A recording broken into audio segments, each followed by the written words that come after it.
Jangan ngomong kalau nggak nolong. Orang-orang yang suka menghakimi itu disebut self-righteous. Merasa diri paling benar. Justru karena mereka merasa paling benar, mereka berani menghakimi orang lain. Mereka berani menilai hidup orang lain. Orang-orang yang suka menghakimi berusaha kelihatan benar di depan orang lain. Padahal belum tentu mereka sendiri benar. Orang-orang yang suka menghakimi fokusnya salah. Fokusnya selalu kelemahan orang lain, bukan kelebihan. Bukan hal yang baik, tapi selalu cari kesalahan orang. Fokus kita harusnya ngikut Yesus aja. Saya mau ingatkan orang-orang yang suka menghakimi, benerin dulu hidup lo, jangan ngurusin dosa orang lain. Udah, lu jangan urus hidup orang, lu ikut gua aja. Kebanyakan yang terjadi kebalikan, udah gak nolong ngomong, nolongin enggak, ngomongin iya.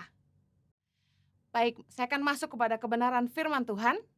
Hari ini saya akan share tentang jangan ngomong kalau nggak nolong.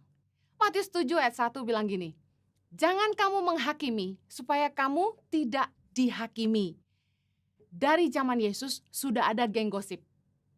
Kemanapun Yesus pergi selalu diikuti komentator, provokator, yaitu orang-orang Farisi, para ahli Taurat, orang Saduki yang mengikuti bukan untuk belajar tapi untuk menghajar.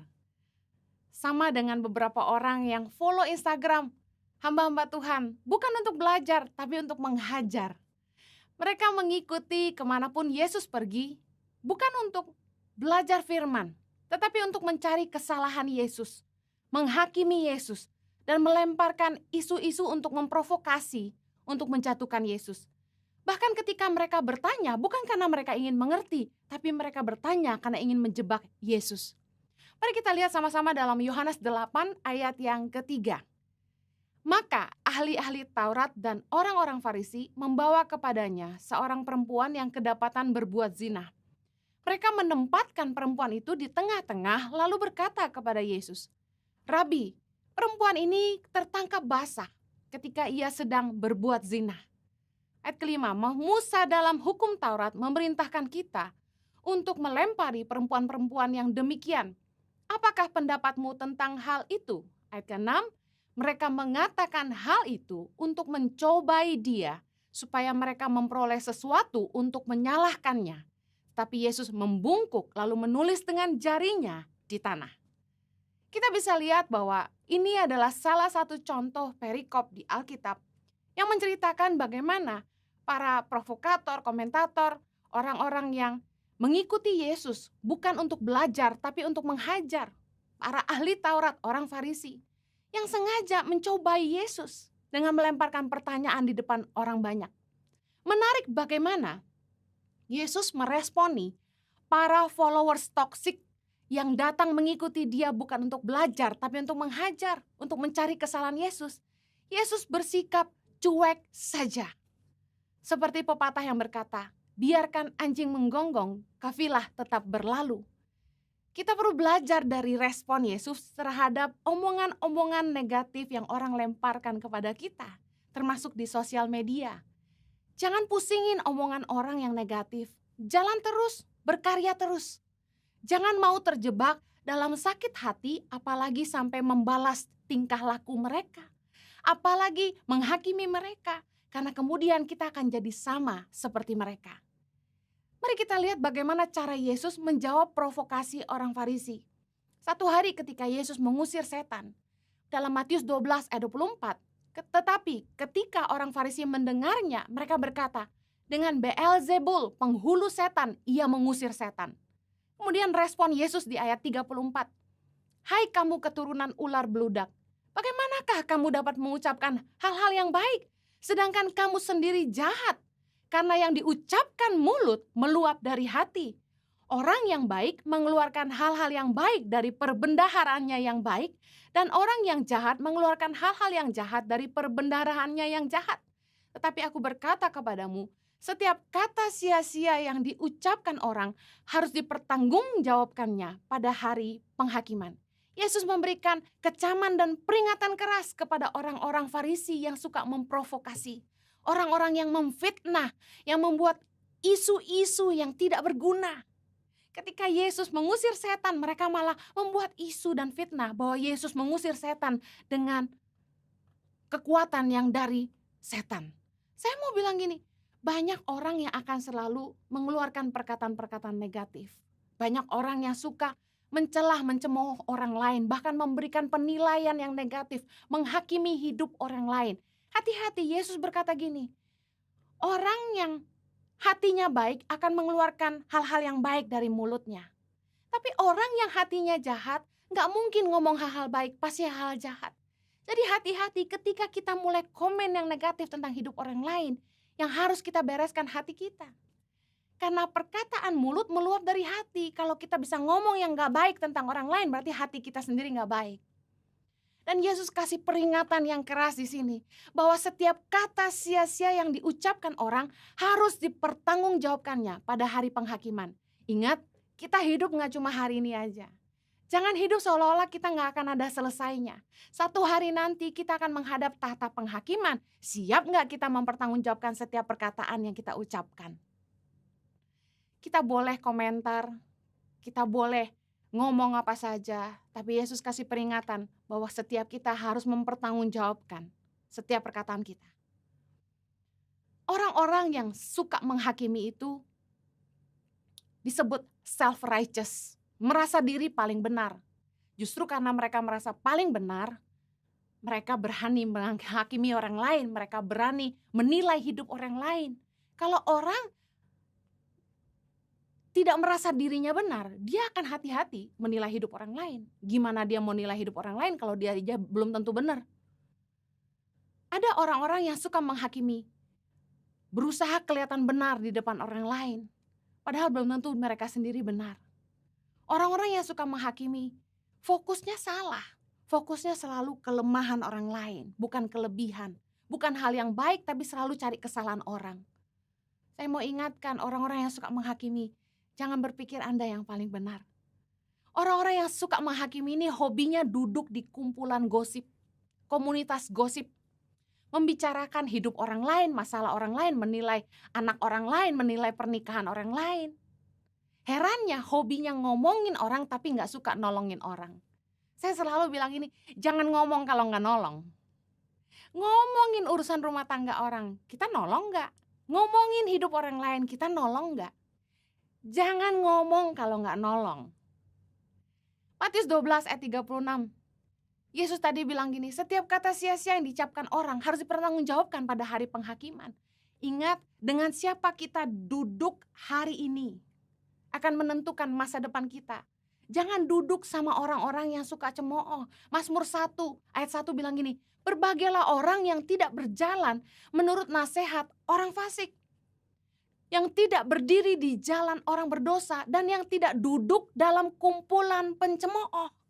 Kalau Anda mau berbahagia, kata firman Tuhan, jangan lakukan 3 hal ini. Jangan berjalan menurut nasihat orang fasik, jangan berdiri di jalan orang berdosa. Yang ketiga, jangan duduk dalam kumpulan pencemooh. Artinya gini, jangan duduk sama orang-orang yang suka ngomongin orang lain, suka mencemooh orang lain, suka menilai hidup orang lain. Yesus sangat marah melihat kemunafikan, kefasikan, kejahatan, keserakahan. Tapi Yesus menunjukkan kemurahan kepada orang berdosa. Mengapa Yesus marah melihat kemunafikan, tapi Yesus bermurah kepada orang berdosa? Karena orang-orang yang munafik, merasa dirinya benar, itu sulit diajar. Mari kita lihat sama-sama dalam firman Tuhan, Markus 2 ayat 16. Pada waktu ahli-ahli Taurat dari golongan Farisi melihat bahwa ia makan dengan pemungut cukai dan orang berdosa itu, berkatalah mereka kepada murid-muridnya, mengapa ia makan bersama-sama dengan pemungut cukai dan orang berdosa? Ayat 17, Yesus mendengarnya dan berkata kepada mereka, bukan orang sehat yang memerlukan tabib, tetapi orang sakit. Aku datang bukan untuk memanggil orang benar, melainkan orang berdosa. Yesus datang bukan untuk orang yang sehat, Yesus datang untuk orang yang sakit. Yesus datang bukan untuk orang benar, tapi orang berdosa. Artinya gini, orang-orang yang merasa dirinya benar, gak akan pernah datang sama Tuhan. Kalau kita merasa sehat, kita gak akan ke dokter. Kalau kita merasa pintar, kita gak akan belajar. Kita gak akan butuh Tuhan. Kalau kita merasa kita udah benar. Hati-hati kalau kita merasa diri kita sendiri hebat, kita kuat, kita gak akan mengandalkan Tuhan. Itu maksud firman Tuhan. Yesus datang justru buat orang-orang yang merasa mereka masih butuh Tuhan. Mereka masih butuh dibenarkan. Kalau Yesus aja datang buat orang berdosa, kenapa kita justru menghakimi mereka? Yesus nggak suka kemunafikan, karena orang-orang munafik itu cuma fokus sama penampilan luar aja. Mereka cuma peduli sama konsumsi publik. Mereka cuma peduli pendapat orang tentang dirinya. Maunya yang kelihatan di luar aja. Padahal harusnya kita fokus memperbaiki diri kita. Biasanya orang yang munafik nggak mempedulikan pendapat orang-orang terdekat seperti keluarga. Yang penting bagi mereka itu pencitraan, jaga image. Yang penting apa yang kelihatan orang banyak. Padahal keteladanan Yesus dalam hidup kita adalah kita harus jadi berkat dimulai dari rumah sendiri. Saya pernah share ini bagaimana Yesus melayani keluarganya 30 tahun sebelum Yesus keluar melayani dunia 3,5 tahun. Harusnya pendapat keluarga, orang terdekat kita yang harusnya jadi tolak ukur kesuksesan hidup kita di mata Allah. Kalau orang terdekat kita yang bisa lihat kita yang sesungguhnya di rumah dan kita bisa jadi berkat di situ, saya percaya kita bisa jadi berkat di mana saja. Kita akan terjebak dalam kemunafikan ketika kita hanya mempedulikan pendapat orang banyak daripada pendapat keluarga kita sendiri atau orang-orang di rumah kita sendiri, karena mereka yang paling bisa merasakan keberadaan kita. Apakah hidup kita sudah berguna? Apakah hidup kita sudah jadi berkat bagi mereka?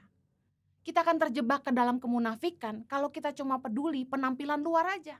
Dalam Matius 23, Yesus mengecam orang-orang Farisi. Dikatakan begini, Matius 23 ayat 27, celakalah kamu, hai ahli-ahli Taurat dan orang-orang Farisi, hai kamu orang-orang munafik, sebab kamu seperti kuburan yang dilabur putih, yang di sebelah luarnya memang bersih tampaknya, tapi sebelah dalamnya penuh tulang belulang dan pelbagai jenis kotoran. Ayat 28, demikian jugalah kamu, di sebelah luar kamu tampaknya benar di mata orang, tetapi di sebelah dalam kamu penuh kemunafikan dan kedurjanaan. Yesus benci kemunafikan karena kemunafikan membuat orang gak belajar. Kemunafikan membuat orang gak sadar diri. Kemunafikan membuat orang tidak memperbaiki diri dan berubah. Cuma mentingin penampilan luar aja, pendapat orang banyak daripada mengurusi keluarganya sendiri. Ingat, jangan ngomongin rumah tangga orang lain, urus keluarga kita dulu baik-baik. Jangan ngurusin hidup orang lain, urus hidup kita dulu baik-baik. Jangan ngomongin kegagalan rumah tangga orang lain. Jaga rumah tangga kita sendiri. Makanya dalam 1 Timotius 3:12, orang yang mau melayani syaratnya adalah ini. Diaken haruslah suami dari satu istri dan mengurus anak-anaknya dan keluarganya dengan baik. Artinya gini, sebelum Anda melayani orang lain, pastikan Anda urus keluargamu dulu. Sebelum Anda melayani di luar sana, pastikan Anda layani keluargamu dulu. Jangan ngurusin rumah tangga orang lain, kegagalan hidup orang lain.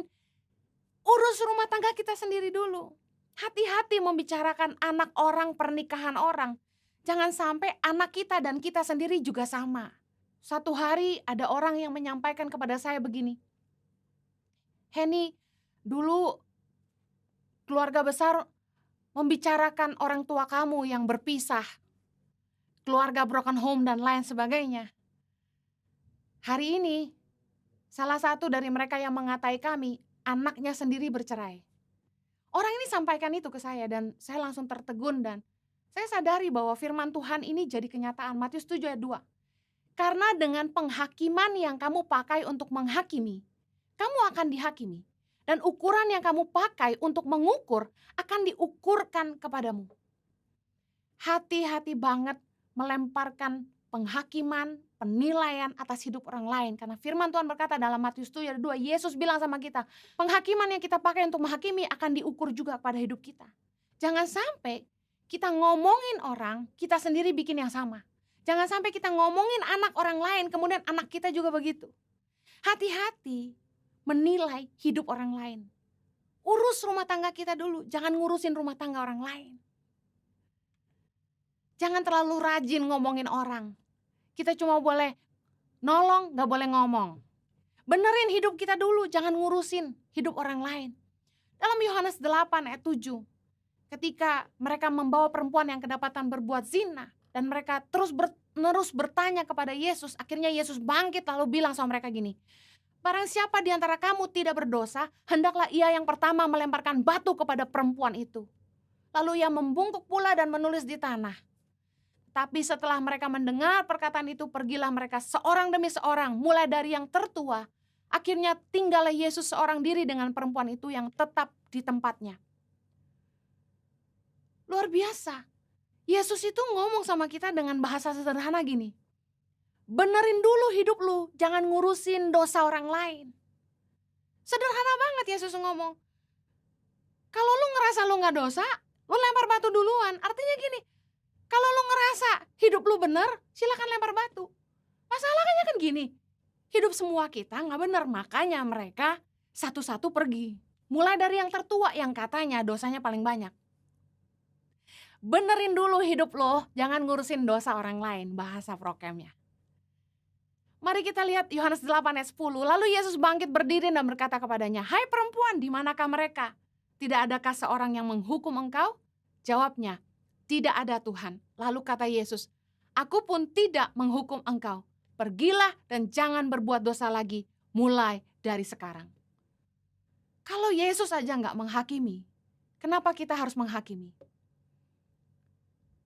Yesus ngajarin kita lewat kisah ini, bahwa dunia tidak butuh penghakiman kita, tetapi kasih kita. Dunia gak akan jadi lebih baik dengan penghakiman kita, tapi dunia akan jadi lebih baik dengan kasih kita. Bagian kita di dunia ini adalah mengasihi, bukan menghakimi. Jangan pakai mulut kita buat menghakimi orang lain, karena itu bukan bagian kita. Di zaman Yesus, bahkan ada gosip di antara murid Yesus. Yohanes 1 ayat 20. Mari kita lihat bagaimana Yesus meresponi gosip di antara murid-muridnya. Yohanes 1 ayat 20.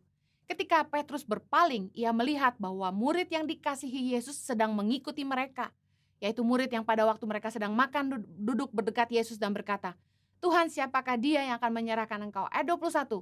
Ketika Petrus melihat murid itu, ia berkata kepada Yesus, Tuhan, apakah yang akan terjadi dengan dia ini? Jawab Yesus, jikalau aku menghendaki supaya ia tinggal hidup sampai aku datang, itu bukan urusanmu, tetapi engkau ikutlah aku. Maka tersebarlah kabar di antara saudara-saudara itu bahwa murid itu tidak akan mati. Tetapi Yesus tidak mengatakan kepada Petrus bahwa murid itu tidak akan mati. Melainkan, jikalau aku menghendaki supaya ia tinggal hidup sampai aku datang, itu bukan urusanmu. Nah, bukankah seperti ini yang terjadi di antara masyarakat dan bahkan di antara kita? Bahwa ketika sebuah berita dilepaskan, seringkali disimpangkan, dipelintir bahasanya, ditambahkan atau dikurangi sehingga message-nya gak sampai. Gosip itu dari dulu selalu mentwist, memutarbalikkan kebenaran yang disampaikan. Gosip gak pernah benar. Gosip itu selalu muter balik, ngurangin, nambahin, bahkan diputar. Keren banget. Menarik sekali bagaimana Yesus menjawab Petrus ketika Petrus pengen tahu tentang Yohanes.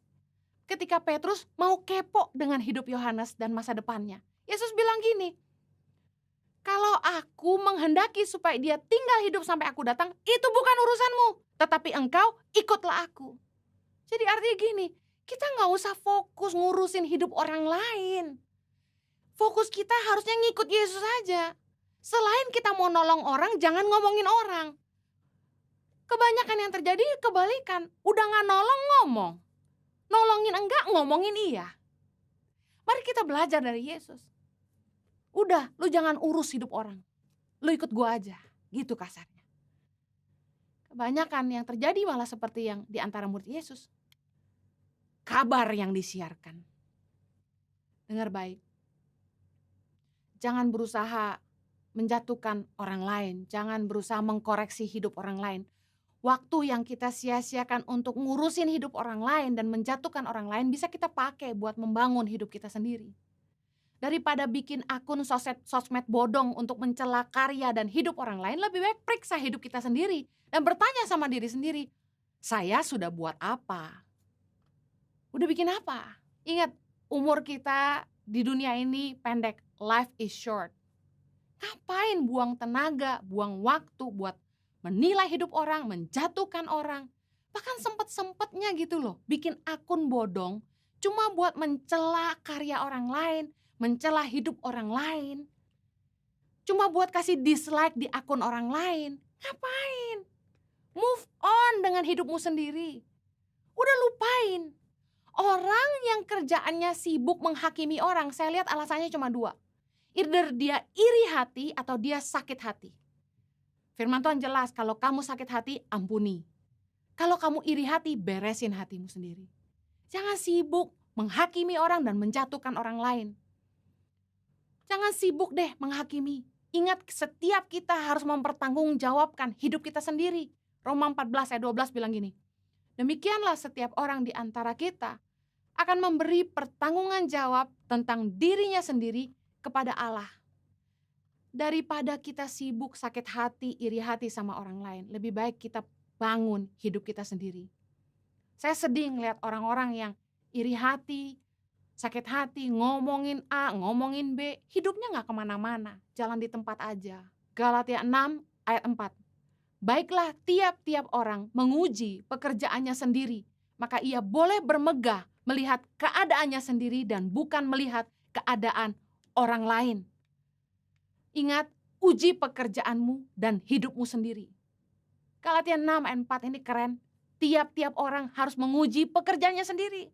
Supaya ketika kita bisa bermegah, kita bermegah atas keadaan kita sendiri, bukan melihat keadaan orang lain. Keadaan orang lain bukan urusan kita. Dengar baik, kita kalau nggak nolong, jangan ngomong. Kebanyakan ngomong, nolong enggak. Hati-hati jangan menghakimi orang lain. Jangan pakai mulut kita untuk memfitnah, mencela orang lain. Karena kita semua harus mempertanggungjawabkan setiap perkataan kita di hadapan Bapa. Saya tutup dengan Mazmur 15. Siapa yang boleh datang kepada Tuhan, firman Tuhan.